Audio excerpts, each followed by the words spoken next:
ಶ್ರೀ ಗಣಪತಿ ಶಾರದಾ ಗುರುಭ್ಯೋ ನಮಃ.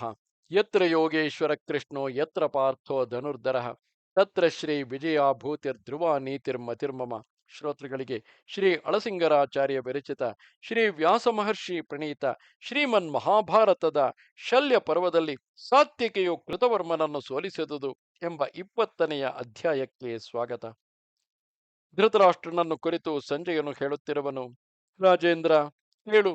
ಮಹಾಶೂರನಾದ ಸಾಲ್ವನು ಬಿದ್ದೊಡನೆ ತಿರುಗಿ ನಿನ್ನ ಸೈನ್ಯಗಳು ಬಿರುಗಾಳಿಯಿಂದ ಕದಲಿಸಲ್ಪಟ್ಟ ಮಹಾವೃಕ್ಷದಂತೆ ಕದಲಿ ಚದರಿ ಹೋಯಿತು. ಹೀಗೆ ಚದರಿ ಹೋದ ಸೈನ್ಯವನ್ನು ನೋಡಿ ಕೃತವರ್ಮನು ಅವರಿಗೆಲ್ಲ ಉತ್ಸಾಹವು ಹುಟ್ಟುವಂತೆ ಶತ್ರು ಸೈನ್ಯವನ್ನು ವೇಗದಿಂದ ಎದುರಿಸಿ ಬಂದನು. ಕೃತವರ್ಮನು ಬೆಂಬಲವಾಗಿ ಬಂದುದನ್ನು ನೋಡಿದೊಡನೆ ಕೌರವ ಸೈನ್ಯಗಳು ತಿರುಗಿ ಯುದ್ಧಕ್ಕಾಗಿ ಹೊರಟು ಬಂದವು. ಕೃತವರ್ಮನು ಶತ್ರುಗಳಿಗೆ ಎದುರಾಗಿ ಬೆಟ್ಟದಂತೆ ಸ್ಥಿರವಾಗಿ ನಿಂತು ಬಾಣಗಳನ್ನೆರಚುತ್ತಿದ್ದನು. ಕೌರವ ಪಾಂಡವರಿಗೆ ತಿರುಗಿ ಪ್ರಬಲ ಯುದ್ಧವು ಪ್ರಾರಂಭವಾಯಿತು. ಮರಣವೇ ತಮಗೆ ಯುದ್ಧದ ಕೊನೆಯೆಂದು ನಿಶ್ಚಯಿಸಿ ಎಲ್ಲರೂ ಯುದ್ಧವನ್ನು ಹೂಡಿದರು. ಆಗ ಕೃತವರ್ಮನೊಬ್ಬನೇ ಶತ್ರುಗಳಿಗೆ ಅಭೇದ್ಯವಾದ ಅನೇಕ ಪಾಂಡವ ಸೇನೆಯನ್ನು ಎದುರಿಸಿ ಯುದ್ಧ ಮಾಡಿದುದು ನಮಗೆ ಆಶ್ಚರ್ಯಕರವಾಗಿ ಕಂಡಿತು. ಅಲ್ಲಿ ಒಬ್ಬೊಬ್ಬರು ತಮ್ಮ ತಮ್ಮ ಶತ್ರುಗಳ ಮೇಲೆ ದುಷ್ಕರವಾದ ಸಾಹಸ ಕಾರ್ಯಗಳನ್ನು ಮಾಡಿದಾಗ ಆಯಾ ಪಕ್ಷದವರು ತಮ್ಮ ತಮ್ಮ ಸ್ನೇಹಿತರೊಡನೆ ಸಂತೋಷದಿಂದ ಮಾಡಿದ ಸಿಂಹನಾದಗಳು ಅಂತರಿಕ್ಷವನ್ನೆಲ್ಲ ವ್ಯಾಪಿಸುವಂತಾಯಿತು.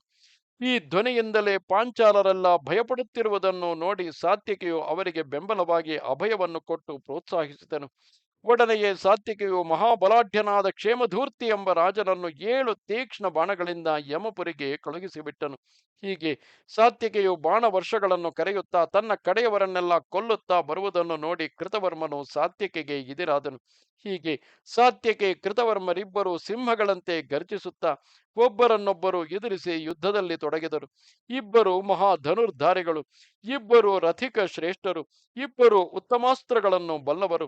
ಅವರಿಬ್ಬರು ಒಬ್ಬರನ್ನೊಬ್ಬರು ಎದುರಿಸಿ ಯುದ್ಧ ಮಾಡುತ್ತಿರುವಾಗ ಪಾಂಡವರು, ಪಾಂಚಾಲರು, ಇತರ ಯೋಧರು, ರಾಜಶ್ರೇಷ್ಠರು ಕೇವಲ ಸಾಕ್ಷಿಗಳಾಗಿ ನಿಂತು ಅವರಿಬ್ಬರ ಯುದ್ಧವನ್ನು ನೋಡುತ್ತಿದ್ದರು. ವೃಷ್ಣ್ಯಂಧಕ ಕುಲದ ಮಹಾರಥರೆನಿಸಿಕೊಂಡ ಅವರಿಬ್ಬರು ಉತ್ಸಾಹಗೊಂಡ ಮತದಾನಗಳಂತೆ ಒಬ್ಬರಿಗೊಬ್ಬರು ಎದುರಾಗಿ ನಾರಾಚ, ವತ್ಸದಂತ ಮೊದಲಾದ ವಿವಿಧ ಬಾಣಗಳನ್ನು ಪ್ರಯೋಗಿಸುತ್ತಾ ವಿಚಿತ್ರ ಗತಿಗಳಿಂದ ಸುತ್ತಿ ಸುತ್ತಿ ಒಬ್ಬರನ್ನೊಬ್ಬರು ಹೊಡೆಯುತ್ತಿದ್ದರು. ಅವರ ಬಾಣಗಳು ಪತಂಗದ ಹುಳುಗಳಂತೆ ಆಕಾಶವನ್ನೆಲ್ಲ ಆವರಿಸಿಕೊಂಡವು. ಕ್ಷಣ ಕ್ಷಣಕ್ಕೂ ಅವರಿಬ್ಬರು ಬಾಣ ವರ್ಷಗಳಲ್ಲಿ ಮುಚ್ಚಿ ಹೋಗುತ್ತಿದ್ದರು. ಇಷ್ಟರಲ್ಲಿ ಕೃತವರ್ಮನು 4 ಬಾಣಗಳಿಂದ ಸಾತ್ವಿಕೆಯ 4 ಕುದುರೆಗಳನ್ನು ಹೊಡೆದನು. ಸಾತ್ವಿಕೆಯು ಅದನ್ನು ಸಹಿಸಲಾರದೆ ಅಂಕುಶದಿಂದ ತಿವಿಯಲ್ಪಟ್ಟ ಆನೆಯಂತೆ ಕೋಪಗೊಂಡು 8 ಬಾಣಗಳಿಂದ ಕೃತವರ್ಮನನ್ನು ಹೊಡೆದನು. ಅದಕ್ಕೆ ಪ್ರತಿಯಾಗಿ ಕೃತವರ್ಮನು ಕಿವಿಯವರೆಗೆ ಪೂರ್ಣವಾಗಿ ಎಳೆದು ಬಿಟ್ಟ 3 ಬಾಣಗಳಿಂದ ಸಾತ್ವಿಕೆಯನ್ನು ಹೊಡೆದು ಬೇರೊಂದು ಬಾಣದಿಂದ ಅವನ ಬಿಲ್ಲನ್ನು ಕತ್ತರಿಸಿಬಿಟ್ಟನು. ಆಗ ಸಾತ್ವಿಕೆಯು ತನ್ನ ಧನುರ್ಭಂಗವನ್ನು ಸಹಿಸಲಾರದೆ ಮುರಿದ ಬಿಲ್ಲನ್ನು ಬಿಸುಟು ಬೇರೊಂದು ಹೊಸ ಬಿಲ್ಲನ್ನು ಕೈಗೆತ್ತಿಕೊಂಡು ಬಹುಬೇಗನೆ ಅದಕ್ಕೆ ನಾಣೇರಿಸಿ ಕೋಪದಿಂದ ಕೃತವರ್ಮನಿಗೆ ಎದುರಾಗಿ ನಿಂತು 10 ಬಾಣಗಳಿಂದ ಕೃತವರ್ಮನ ಸಾರಥಿಯನ್ನು, ಕುದುರೆಗಳನ್ನು, ಧ್ವಜವನ್ನು ಭೇದಿಸಿ ಕೆಡಹಿದನು. ತನ್ನ ರಥವು ವಿಫಲವಾದುದಕ್ಕಾಗಿ ಕೃತವರ್ಮನು ಅತ್ಯಾಕ್ರೋಶದಿಂದ ಒಂದು ಶೂಲವನ್ನು ಕೈಗೆತ್ತಿಕೊಂಡು ತನ್ನ ಬಾಹುಬಲವನ್ನೆಲ್ಲ ಉಪಯೋಗಿಸಿ ಸಾತ್ವಿಕೆಯ ಮೇಲೆ ಬೀಸಿದನು. ಆದರೇನು, ಸಾತ್ವಿಕೆಯು ತನ್ನ ತೀಕ್ಷ್ಣ ಬಾಣಗಳಿಂದ ಆ ಶೂಲವನ್ನು ನಡು ದಾರಿಯಲ್ಲಿಯೇ ಭೇದಿಸಿ ಆ ಕೃತವರ್ಮನು ಆಶ್ಚರ್ಯಪಡುವಂತೆ ಅದನ್ನು ಪುಡಿ ಪುಡಿಯಾಗಿ ಮಾಡಿ ಕೆಡಗಿಬಿಟ್ಟನು. ಬೇರೊಂದು ಬಾಣವನ್ನು ಕೃತವರ್ಮನ ಎದೆಗೆ ಹೊಡೆದನು. ಸಾತ್ವಿಕೆಯಿಂದ ಕುದುರೆಗಳು, ಸಾರಥಿಯು ಕೊಲ್ಲಲ್ಪಟ್ಟ ಮೇಲೆ ಕೃತವರ್ಮನು ರಥವನ್ನು ಬಿಟ್ಟು ಕೆಳಕ್ಕೆ ಧುಮುಕಿ ಬಿಟ್ಟನು. ಕೃತವರ್ಮನು ವಿರಥನಾದುದನ್ನು ನೋಡಿ ನಿನ್ನ ಸೈನ್ಯಗಳಿಗೆಲ್ಲ ಮಹತ್ತಾದ ಭೀತಿಯು ಹುಟ್ಟಿತು. ನಿನ್ನ ಮಕ್ಕಳಿಗೂ ಪ್ರಬಲವಾದ ಚಿಂತೆಯು ಹುಟ್ಟಿತು. ಇಷ್ಟರಲ್ಲಿ ಕೃಪಾಚಾರ್ಯನು ವಿರಥನಾದ ಕೃತವರ್ಮನ ಸ್ಥಿತಿಯನ್ನು ನೋಡಿ ಅಲ್ಲಿಗೆ ಓಡಿಬಂದು ಕೃತವರ್ಮನನ್ನು ತನ್ನ ರಥಕ್ಕೇರಿಸಿಕೊಂಡು ರಣರಂಗದಿಂದ ಬೇರೆ ಕಡೆಗೆ ಸಾಗಿಸಿಬಿಟ್ಟನು.